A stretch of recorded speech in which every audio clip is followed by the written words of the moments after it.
नमस्कार मित्रांनो, मातांनो आणि भगिनींनो, मी अनिल दातोड स्वागत करतो तुमचं आपल्या शासन निर्णय या यूट्यूब चॅनल। मित्रांनो, बऱ्याचशा भगिनींचं असं म्हणणं होतं की एका घरात जर एक पेक्षा जास्त महिला असतील, म्हणजे मित्रांनो 2 किंवा 3 अशा मित्रांनो जर जास्त महिला असतील तर त्या सर्वांना लाडकी बहीण योजनेचा लाभ हा घेता येईल काय। तर मित्रांनो, याच प्रश्नाचं उत्तर जाणून घेण्याचा प्रयत्न आपण या व्हिडिओमध्ये करणार आहोत। तत्पूर्वी जर तुम्ही प्रथमच आपल्या YouTube चॅनलवर आलेले असाल तर आपल्या चॅनलला नक्की सबस्क्राइब करा। व्हिडिओ आवडल्यास व्हिडिओला मित्रांनो लाईक करा आणि हा आपला व्हिडिओ आपल्या अधिकाधिक माता भगिनींपर्यंत नक्की शेअर करा। मित्रांनो, शासनाने जो GI आणलाय त्यामध्ये मित्रांनो असं साफ नमूद केलाय की एका घरात किमान 2 महिलांना या योजनेचा लाभ हा घेता येईल। पण मित्रांनो, त्यामध्ये सरकारने एक अट अशीही लावली आहे की 2 महिलांतील फक्त एकच महिला ही विवाहित असली पाहिजे। म्हणजे मित्रांनो, आता दुसऱ्या कुठल्या महिलेला याचा लाभ मिळेल।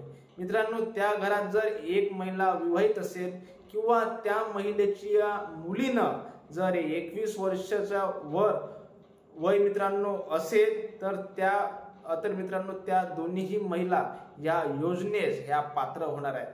किंवा मित्रांनो, एक महिला विवाहित आहे तर दुसरी महिला जर घटस्फोटित असेल किंवा मित्रांनो विधवा, परित्यक्ता अशा स्वरूपातील असेल आणि तिला शासनाच्या कोणत्याच योजनेचा हा लाभ जर मिळत नसेल मित्रांनो, तर त्या दोन्हीही महिला या योजनेला पात्र ह्या होणार आहेत।